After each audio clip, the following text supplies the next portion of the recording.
Yo, what is going on, everyone? My name is Nick, or the Notorious Fantasy, and in today's video, we are going to be talking about an NFL rumor that has really gotten some steam going in at least the last month, maybe the last 2 months, about Julio Jones potentially being traded away from the Atlanta Falcons to join another team because his contract is too high, and frankly, they just don't have enough money to be paying all of these players, so it seems like Julio Jones would be the easiest out since his contract is kind of juicy for an aging wide receiver. So Julio Jones has been really getting smacked with these trade talks, at least as of recently, and when I Googled it, the last couple of days, it seems like there's a whole lot of searches for this because a lot of people believe he is going to end up being traded. Twitter has been lighting up about it now. After the NFL draft, they obviously end up drafting Kyle Pitts in the first round with their first pick, and that does not necessarily solidify the fact that Julio Jones is going to be gone. But today, the Falcons go ahead and post their schedule for 2021, which is something that every single team does, and they include a graphic.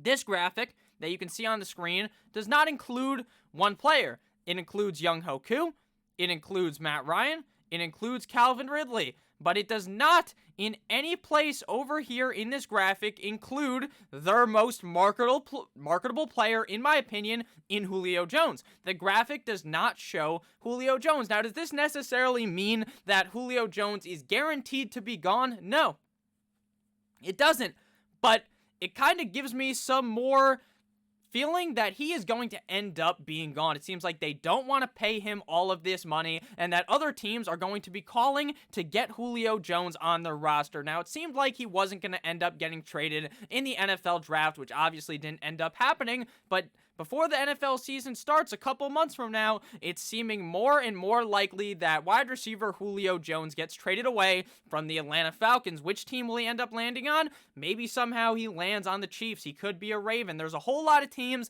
that are looking for a wide receiver, the likes of Julio Jones, who, if is able to stay healthy, could easily be a top 12 wide receiver in the NFL again. So what do you guys think about Julio Jones potentially being traded away from the Atlanta Falcons? Do you guys think that this rumor has some legs, and this graphic that I'm pointing at right now is any kind of case for it? Or do you think the social media intern fucked up and this graphic literally means nothing at all and I should just go ahead and not talk about this because it is a rumor? I think it's still important, and I think that it's going to have a lot of people talking about it tomorrow morning. Shows are going to be talking about this very graphic, so I figured I'd bring it up because how did Julio not make it? And my boy Young Hoku did. So, you know, it is what it is. I hope you guys did end up enjoying this video. Let me know down below, again, what you think. Is Julio Jones going to be a Falcon in 2021, or is he as good as gone in Atlanta?